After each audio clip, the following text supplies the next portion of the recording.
Welcome to A Date with Darkness podcast, where I will be discussing the impact of hurtful and abusive relationships and how to overcome them so that you can move through your pain and get to the kind of healthy relationships you want, need, and deserve. I'm Dr. Natalie Jones. I'm a licensed psychotherapist based in California.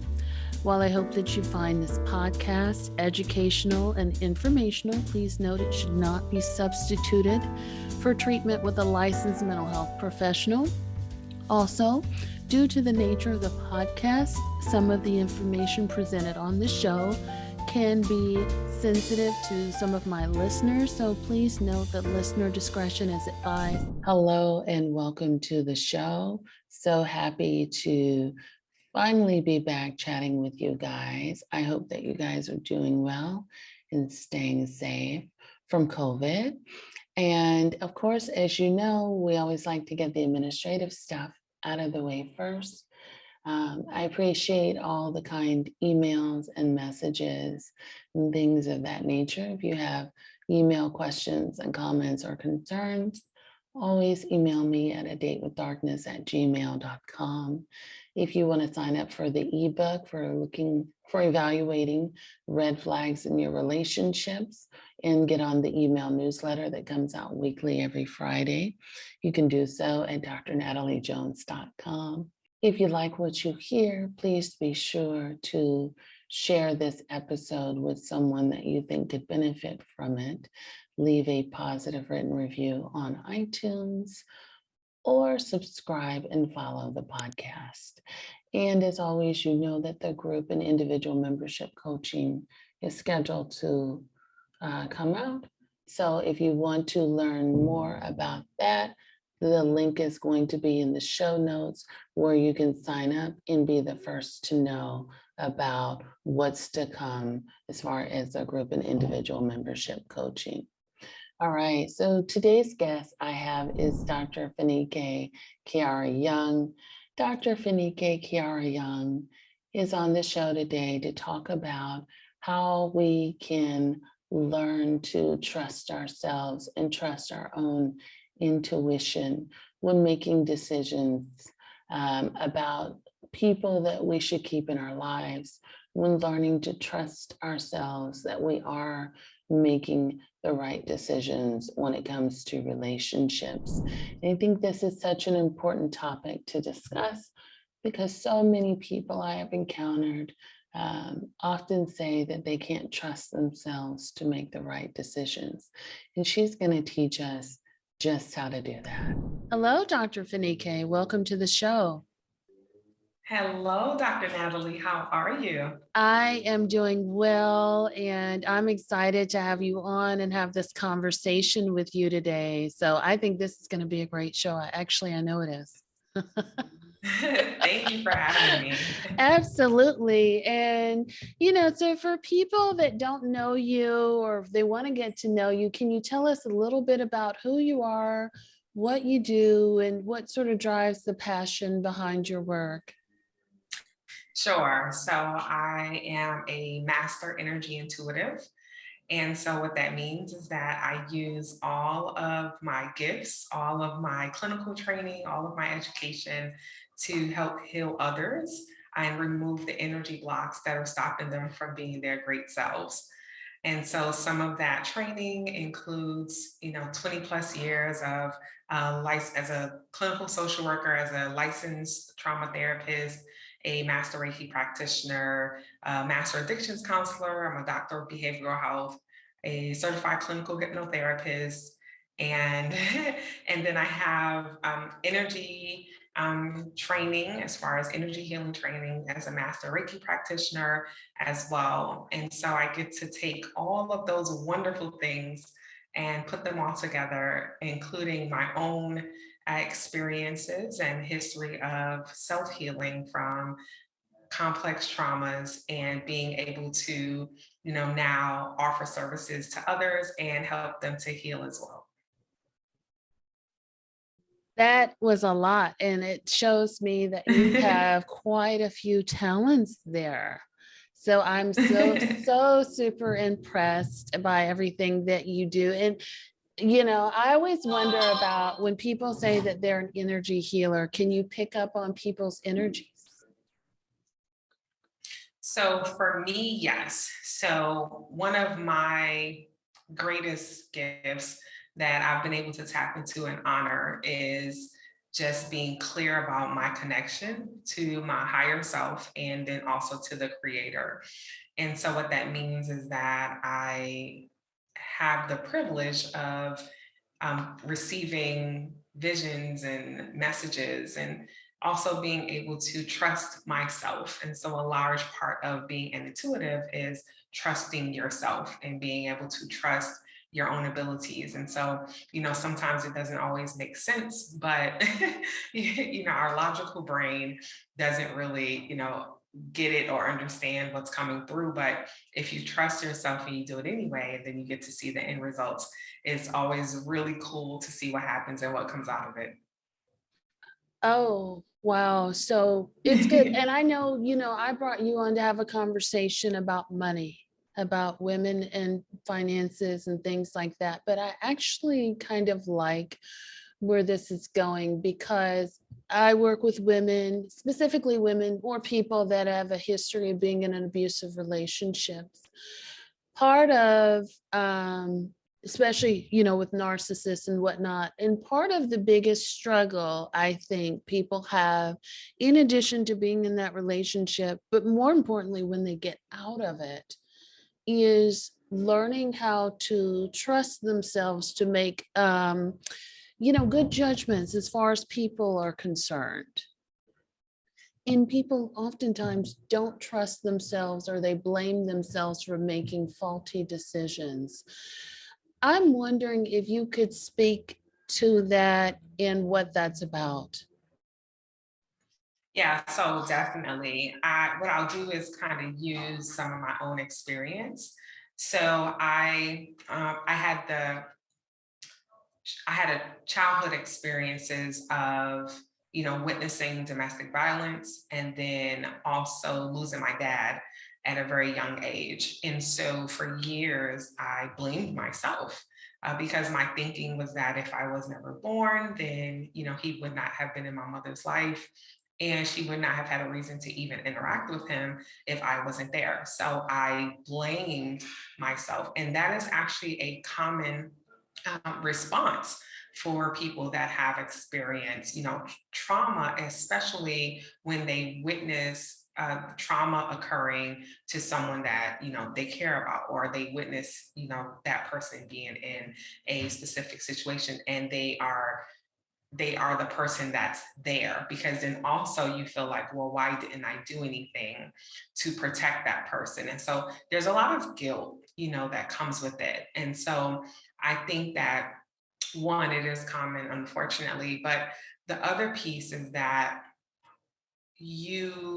what I had to realize is that as a child, I was a child.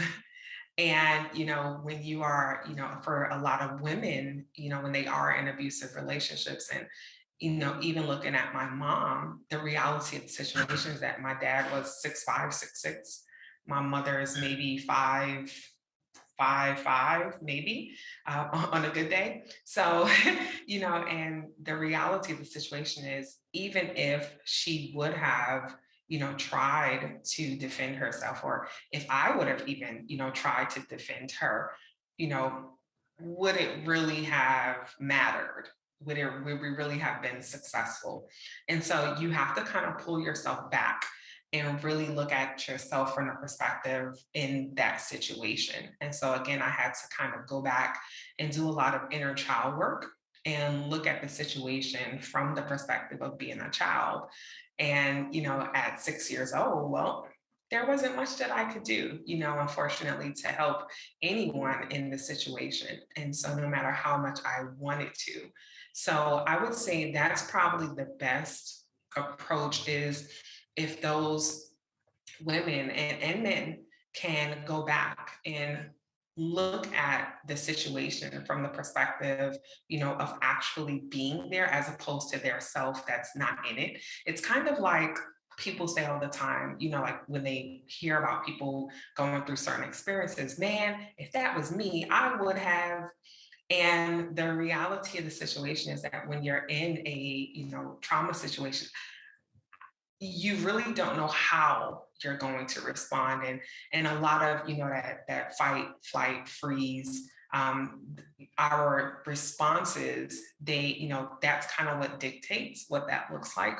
But you really don't know. I remember, and I don't know if you remember this story, but there was a story a couple of years ago, and there was a couple, and they went out of the country, and they were robbed. So some guys from the country robbed them, and the husband, I think he ran, and the wife wound up getting killed.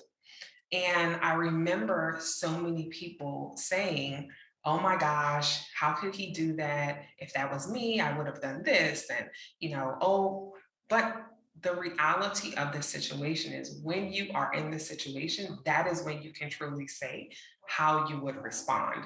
It's easy to say, yeah, if I was there. Well, yeah, if that's for everyone, if is easy. But the reality is when you're there, you really don't know what's going to happen. You don't know, as far as your defense mechanisms, what's going to kick in. And so I would just say that those people should give themselves grace and really, allow themselves to, in that moment, just be a victim of their circumstances where they really didn't have any control. That's great advice. And, first of all, I want to say I'm sorry you had to, be privy to bear witness and be exposed to things like that at such a young age. And it's very common for small children to kind of see those things, but I'm sorry that you had to see those things. And I think you bring up very valid points in terms of, just blame shifting. And it almost seems like when people say, well, if it was me, or if I were in that situation, or I would have done this, in my mind, it sounds like an aspect of victim blaming, right? Where you should have done this or this and that and the other. And I think you're so right in saying that, people, our minds and our bodies are so interesting, and we never know how we're going to react in the moment, right? We can always think about or strategize or fantasize that we would handle things in a different way. But the reality is that we don't know it, and our body works in very interesting ways to protect us for survival, right? And everybody's survival mechanism is different. But I think more to what you're speaking to is the whole blame shifting that people experience. And it's interesting that even in the face of not experiencing blame directly, there's something about what we experience. And I don't know if it's that we've heard it so many times, or we're just trying to preserve our relationships with people, or maybe a combination of both. We internalize blame immediately after, something has happened that we have no control over. And I'm just wondering, what are your thoughts on why that can be our go-to mechanism? So I think a lot of times those are things that we're taught and things that we're shown. So we're socialized, in a certain manner to respond in a certain way. I am a doctor of behavioral health, and one of the models that we focus on in our studies is the Biodyne model. And the Biodyne model talks about, having onion or garlic personalities. And the easiest way to think about them are, a garlic personality is, you eat some garlic, and all day, you're the person that tastes the garlic, right? So it stays there. It's more of an internal response. Whereas you eat an onion, and you start speaking to someone, and it's like everyone can smell it. It doesn't, it bothers everyone, on the outside. And so when we think about, those when we think about, that concept, or when we look at it that way, then I think that what happens is some of us are socialized to just internalize, right? And that can come from a lot of things. That can come from, in childhood, you were blamed for everything, or, you were giving a lot more responsibility as a child than you probably should have. When the expectations for you to perform and to meet certain outcomes was really, really high, even though you were a child. And so, naturally, then you take on, well, if something doesn't go right, or if it doesn't work out, or if I make a mistake, or, if I don't show up and help, then it's my fault, right? As opposed to, I'm a child, and I, hey, I just kind of did the best that I could in the moment. And, some things may have been impulsive and I didn't necessarily get it right all the time, but it's okay. So it may not be viewed as that, but I think we internalize that. So we will, that will then become a part of our personality to, say, hey, all right, well, this didn't go right. And then we are hard on ourselves. I think about, there's a lot of women that are high performing.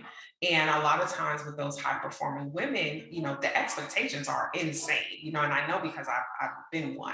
And, people say, oh, you're an overachiever. I don't take that as a compliment anymore. And I used to. I was like, oh, yeah, I'm an overachiever. But now it's like, why? Why do I have to feel the need to overachieve? Right. And so, again, it's that just taking on that responsibility of having to fulfill a certain level of accomplishment, and having to, show up for everyone and everything, and show up as your best all the time. And it's not real. The reality of situations, I don't feel my best all the time. Sometimes, right now it's raining outside, and the reason I'm not working at home is because if I was home, I'd be probably curled up on the couch with a blanket on me, not getting much of anything done today. So I decided to change my environment. But, the reality is, if I do have those days, why is that not okay? Like, why is that viewed as, I'm being lazy, or something's wrong, or, oh, you're home in the bed, what's wrong? Nothing's wrong. I just want to be in the bed. If, if I don't perform at my best, oh, well, I'm just having an off day today. I'll get back on it, the next day or the day after. Why isn't that okay? And so we're not taught to have that compassion for ourselves and that grace. It's just not something that's normalized, I think, for us, especially in this society and culture. And that's so true. And I'm also wondering your thoughts about this. Do you think that expectation um is more so for Black women or women of color? Do you think that there's a higher expectation that, you have to work double, triple, quadruple as hard, not only to uh, prove yourself, but to have any sort of success or happiness? So amazingly, and I definitely have these conversations with a lot of my girlfriends who are BIPOC. And so amazingly, and it's crazy because recently, just asking a general question, hey, were you ever told as a child that, find a good man and he'll take care of you? I don't know about you, but I that image was like never painted for me. That was something that was never even offered as an option. Now, what was offered as an option is, hey, you need to work hard if you want to have anything. Hey, seeing my mom, like I said, my dad passed away when I was 6. My mom was a single mother, so we grew up in a single parent household. But seeing my mom move the refrigerator when she needed to, seeing my mom fix the light, change the light bulbs, seeing my mom take the trash out. So I saw my mother do a lot of those things.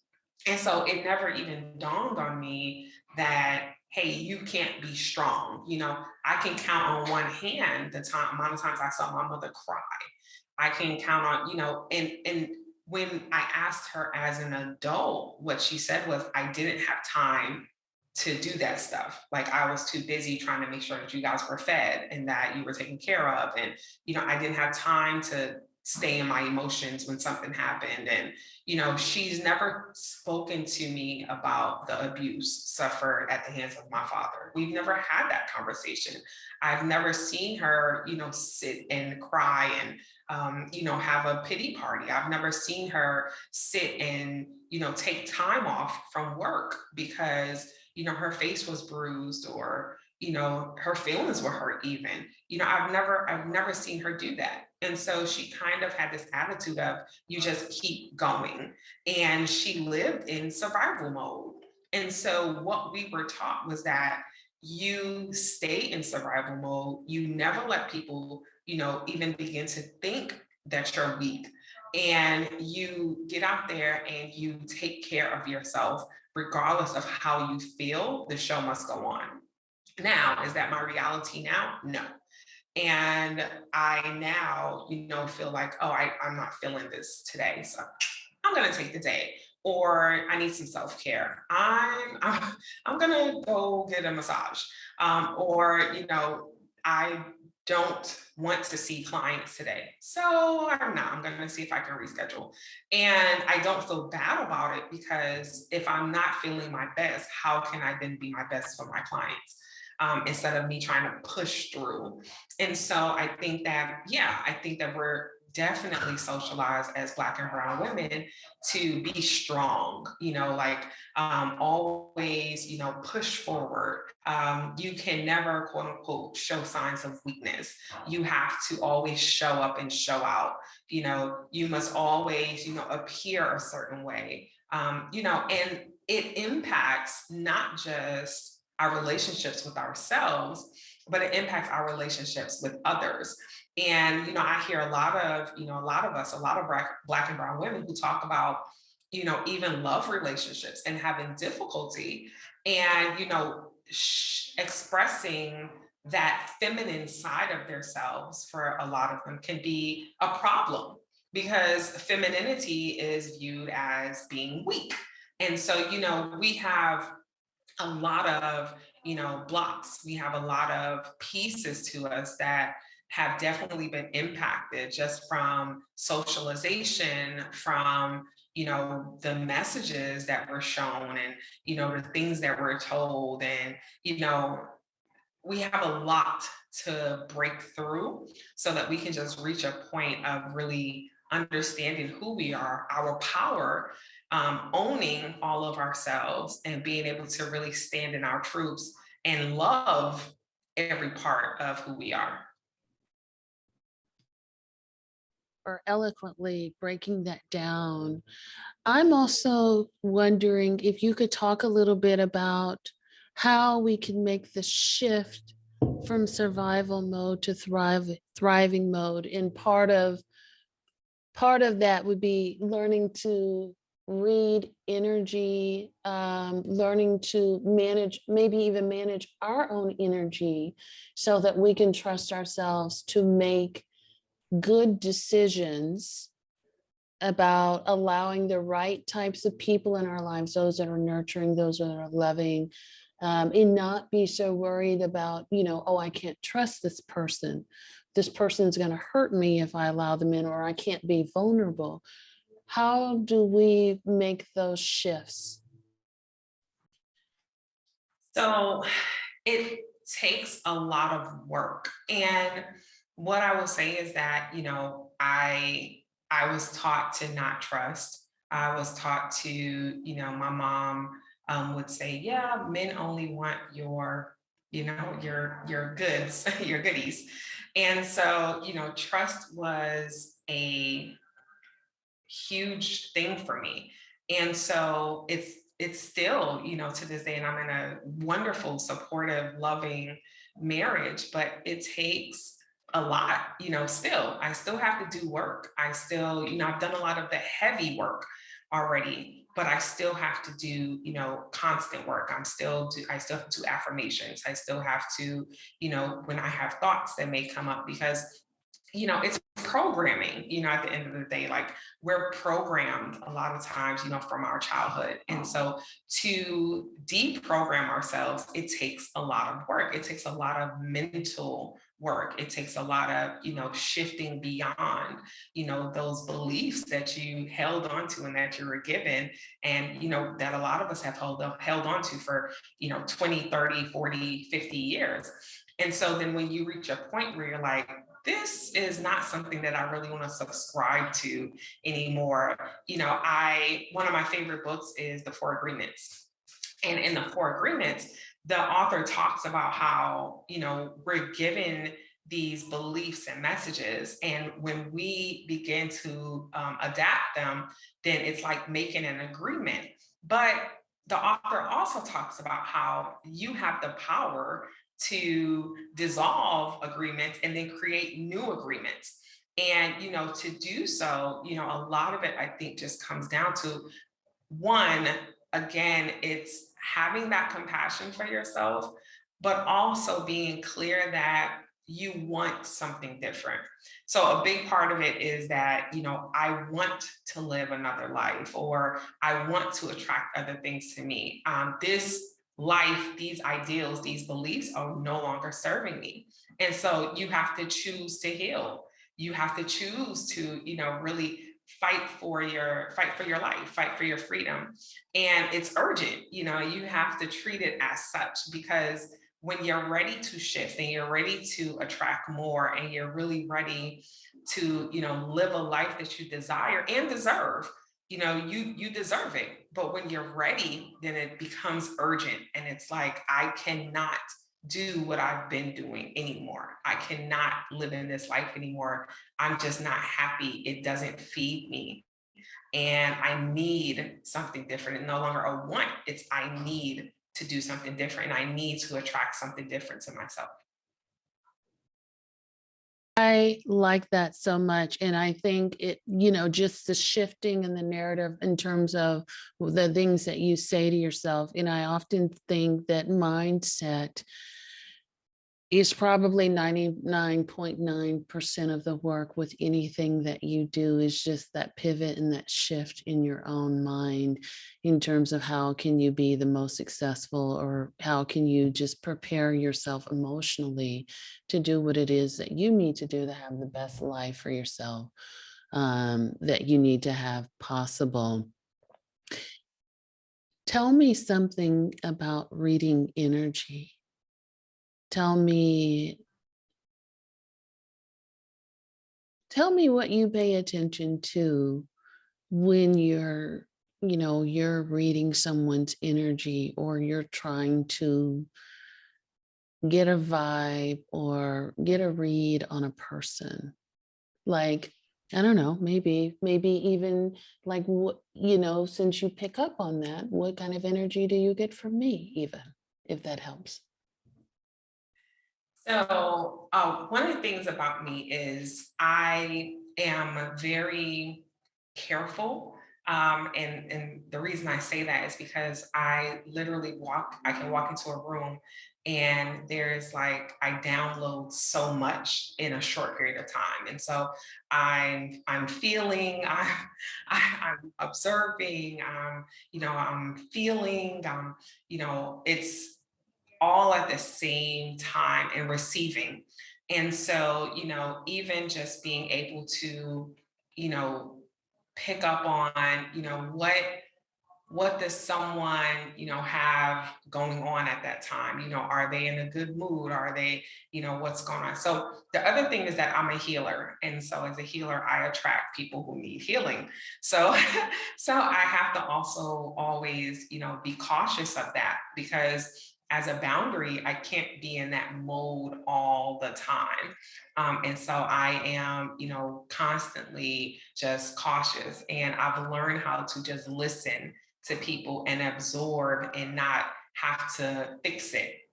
I remember incident where I met a woman, and I was in a juice bar here in Atlanta, and the woman comes into the juice bar and she she walks in, she orders whatever she orders, and then she leaves. And so I asked the person, at the juice bar, I was like, hey, do you know her? Because they had been speaking, exchanging some conversation. It's like, hey, do you know her? And he's like, yeah, yeah. And I was like, do you mind reaching out to her to see if I can have her information? Because I have something I need to share with her. And I was a lot younger when this happened. And so he reached out to her. He gave her my information. She reached out to me, and I just said, hey, I just wanted to tell you that, when you came in today, some things came up for you. And she was like, okay, like what? And I was like, well, I said, where's your mom? Because you really, need your mom right now. And she bust out crying, and she pretty much cursed me out in a nice way. And she said, my mom passed away. And, I just had a baby, and my mom and this, but in that moment also, she revealed to me how she felt lost. So she's kind of like, as I cursing me out in a nice way, but she's like, yeah, and I'm lost without her, and she's not here for my baby, and this and this and that. And, she just was like, please don't ever mention my mother, and, all that. So I learned, that in that moment, hey, you can't tell everyone everything that comes. You can't tell everyone everything that you may hear. You just, you can't do that, because not everyone is open to receiving that information. And so now I only tell people when it's solicited. I can't, as far as like the unsolicited communications, I just stay away from them, because yeah, not everyone, not everyone's, there. So yeah, that's what I would say, is that I I'm very cautious now about what I share, how I share it, who I share it with. And I just try to make sure that the person's in a space of, wanting to hear it. And I do have some things I can share with you, but I don't want to share it here. So I can share it with you afterwards, if that's okay. Oh, I'm excited. Okay, thank you. Yeah, that'll be good. For people that are listening to you and they're thinking about, how can I pick up, like a lot of times what people will do, especially after they've been in an abusive relationship, is they'll replay the tape, right? And part of replaying the tape and looking back and saying, I wonder if I could have picked up on something to let me know that this person was who they were, who were someone other than who they portrayed themselves to be. Like, is there some sort of negative energy or vibe or just something, maybe that, maybe if they're not as intuitive as you, but maybe if they are just highly sensitive, we'll say, or they're just your normal average person, is there some way that maybe they can tap into picking up on a negative energy or something that they could pay attention to, that may not necessarily be a beaming red flag? So what I would say is that a lot of times what happens is that, I think one of the things that popped up on social media a little while back was like, people were like, red flags, they were like posting like these things about red flags. So I think that what happens is we force ourselves to tolerate more than we know that we can handle, if that makes sense. And so, sometimes for the sake of quote unquote wanting to be nice, sometimes for the sake of a person being taught that they are supposed to sacrifice, themselves and their happiness, and that's okay, and that should be their norm, then they're like, oh yeah, I see it, but I'll just give them a chance anyway, let's just wait and see. And so I think what happens is, and I hear a lot of times from women, once the relationship is over, oh, I knew this and I knew it and I didn't listen to myself, or, I saw this and I just, I was just trying to, work it out, or, I thought I was being a good girlfriend, or, and what I say to that is don't. Don't. The reality of the situation is you owe no one nothing. You owe no one nothing. And the only person that you owe something to is yourself. And so I really, when I was going through my healing period, I really had to prioritize myself, and I had to step out of a place of overextending myself, sacrificing the things that made me happy so that I could make others happy. And I really became intentional about who I was around, who was able to occupy my energy space, whose energy space I occupied. Because when you go through abuse, as we discussed earlier, you start to internalize it and you start to blame yourself. And so the best thing that you can do in that situation, when you reach that space of being tired of going through it and really want to come out of it, is you have to remove yourself from being around people that don't make you feel good. So I would say it starts there. If that person doesn't feel good, and when I say feel good, I don't mean physically, if that person, just spiritually, energetically, like we talked about vibes and, frequency, if that person is not vibing, where you are, if they're not on the same vibration as where you are, and you feel it, there's negativity, you're trying to be more optimistic. And then you have people around you that are very, pessimistic, or they're always, pointing out negative things that you do, or they're always criticizing you. You may not want to be around that person. And you may want to, cut that relationship a little short. You may want to look at, hey, this is not healthy for me mentally, not right now. I'm just not in that space to be able to be around this, and be okay with it. Because a lot of that is protecting yourself and drawing those boundaries and making sure that you are safe first and foremost. Thank you for sharing that. And I think you hit on some very important points there, namely that, we usually do have a feeling that this person isn't good, but we do that whole thing, benefit of the doubt thing. And we continue to invest in the relationship. And essentially, from what I'm hearing you say, we need to be mindful not to emotionally invest in someone, or to force ourselves to emotionally invest in people, especially at the beginning.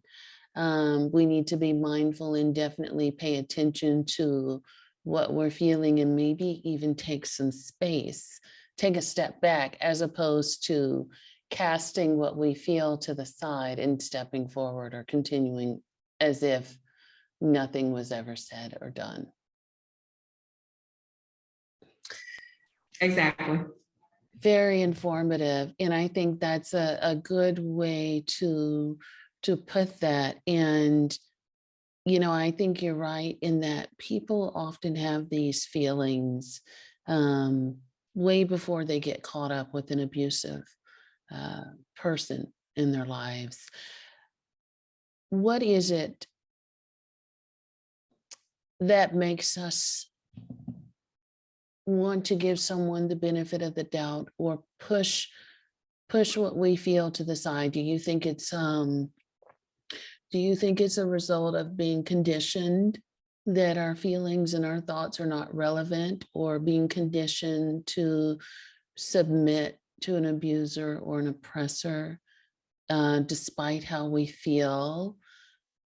What is it that you think that causes us to go against our intuition, so to speak? So there have been, several studies about why women stay in abusive relationships. And one of the last studies that I read, what they found was that when the women were asked, about leaving the relationship, and if the man left and like walked out the door, and after, and he was abusive, would that be okay for him to leave? And for the most part, the women wanted the man to stay. And so I think that we crave love. I think it's a human um long, like we long for love, we long for affection, we long for someone being there. And I think that because of that, sometimes it can take precedence over, our own safety, that security, that love, that comfort, even if it's not healthy. And I learned a long time ago that, when I was really trying to understand my mom and my dad's relationship, I came to terms that love looks very different. And so, what I mean by that is that we're often, we're also taught and shown what love looks like. And so, a person can say to you, because people ask me, well, how can you say you love me if you cheat on me? Or how can you say you love me if you are abusive towards me? Or, how can you say you love me if you treat me like that? And it may not be that the person necessarily doesn't love the person.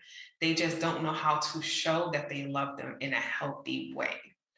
And that could come from what they were shown.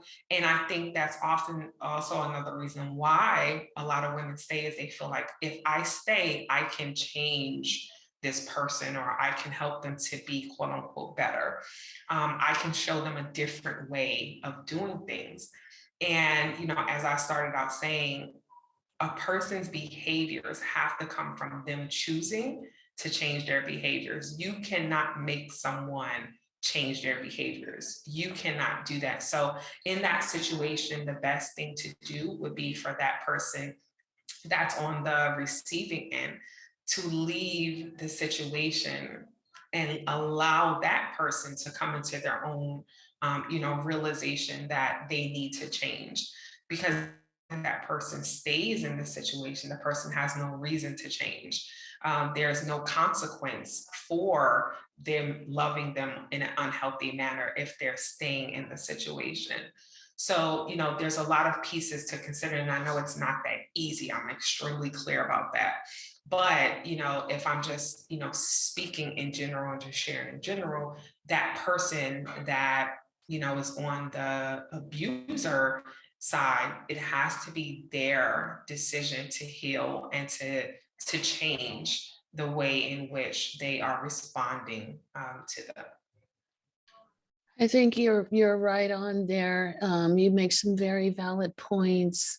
I'm curious, since you've also been through it and you've thought a lot about, what that relationship looked like and maybe how your parents define love, what questions would you want to ask them about that relationship if you could?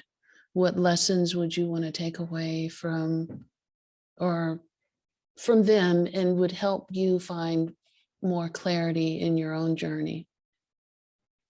So my dad, who passed away, one of the things I always wondered is, what was his childhood like? And he had one brother, but Mm. my uncle passed away as well. So I never had the opportunity to really, ask. But I would want to know, what was their childhood like? My grandparents, whom I visited with often during the summer months, I was, extremely familiar with them, but never witnessed anything, you know, out of, them communicating and taking care of my siblings and I, and so we never witnessed anything. But I want to know, what was my dad's childhood like? What are some things that he held in? What were some of his pain points? What made him lash out and be aggressive? Because he wasn't just aggressive towards my mom, he was an aggressive person just in general. And my aunt shared with me how at one point he couldn't even go home to visit my grandparents because the sheriff would be waiting for him at the border of the, town, of the county, like, no, you cannot come here. So, I never really received those, got those stories. I'm not really privy to all of that information. But those are the things that I would, ask, I think, my dad. And then for my mom, who is alive, but doesn't, discuss this and never has. And I don't want her to, because I feel like it's her reliving, a painful part of her life, and I wouldn't want her to. But the things that I've wanted to ask her is, why did she, engage in a relationship with him? And why did she allow him to keep coming in the house? And, he didn't live with us. And so, he would come to our house. And I just always wondered, why did she let him, come in? And I think that my mom definitely loved my father. And she is the perfect example of thinking that she had to sacrifice, herself, for, that love and for that relationship, and, to be there for him. So yeah, those are the things I think that I would ask them. Spoken like a true healer, right? Seeking to understand, seeking to connect and know how this evolution and how these things happened to get the people that you love and care about to the place where they are. Very valid questions. And I think those questions that you ask are very valid, very good questions. And I bet you they resonate with a lot of people, that want to try to understand their family history and how things got that way, and, just what sort of led people to the path that they've been on. So thank you for sharing that. I know that that's a very personal journey. So in honor of your time, we're getting down to the wire. Dr. Fanike, can you tell people, what you've got going on that we can support you with, where we can find you, and if there's anything that we should be on the lookout for as far as work that you're doing? Oh, yes. So I actually just wrote a book and published it. The name of the book is What the F is Your Problem? Becoming an Active Worker and Healing Your Trauma.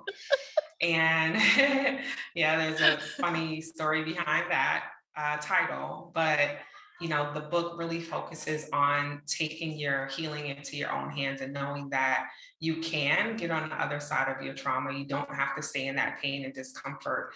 And it also, really discusses how, the trauma may show up and what it looks like in the different types of traumas that one may experience. So that book can be found on my website at drfanike.com, and then also on Amazon, Barnes and Noble, and all other major retailers. Nice. Currently, I have another group session that's coming up, primarily for women that are ready to push past some of their trauma blocks so that they can, move their businesses forward if they have business ideas, to really get those things going. And so we work through the traumas, we work through the blocks, we work through also on the business side, what does that look like in the group? And it's absolutely phenomenal to see the women, in 8 weeks go from, hey, I have this concept, but I just can't, move forward. I don't believe in myself, or I don't think I can do it, or, I don't know if I'm worthy, or I don't want to be judged, to, producing content and putting stuff out and putting themselves out there, and, really, opening up and blossoming. So, so that's coming up. And then, always anyone that just feels like they're in a space and they're ready to move beyond, and being ready is key, but if they're ready to move beyond, living or operating from a place of their trauma and wanting to move beyond it, they can always, go on my website and apply to work with me there. And yeah, those are the best places to find me. IG, of course, Facebook, LinkedIn, Clubhouse, TikTok at Dr. Fanike, DrFanike. I will definitely put everything in the show notes so people can contact you. And I'm sure they're gonna, love you and love this show and And want to reach out. Yes. Natalie, I need to make a correction because I was talking about onion and garlic, but I think I got it right. But I just want to say it again just to make sure Okay. that I got it right. So you want me to just do it right now? Yeah, you can do it right now. Go ahead. Okay. Okay. So, part of my training as a doctor of behavioral health was being able to study the biodyne model. And under the biodyne model, we learn about two different personalities and how those two personalities show up. And so there's the onion personality and the garlic personality. And the onion personality, it's kind of like, eating an onion. They attack themselves, they look at themselves, they blame themselves for everything. It's that eating that onion and then you tasting it constantly, all day. But then you have the garlic personality, and the garlic personality, someone eats garlic and you go by them and, they're breathing in your face and it's hot and it's broad, it's horrible. But they blame everyone else and, they're constantly looking outward at, the reason for things happening and never taking ownership. So, I now when I'm working with people, I'm always looking at, are they an onion personality or a garlic personality? And it really helps to shape how I approach them. And, if they are even in the space of being ready and receptive to the healing. Okay, I like it. Thank you. You're welcome. And so if they can just switch that out with the they earlier. will. I will let her Okay. know. I've written it down so that she can do Okay. that for you.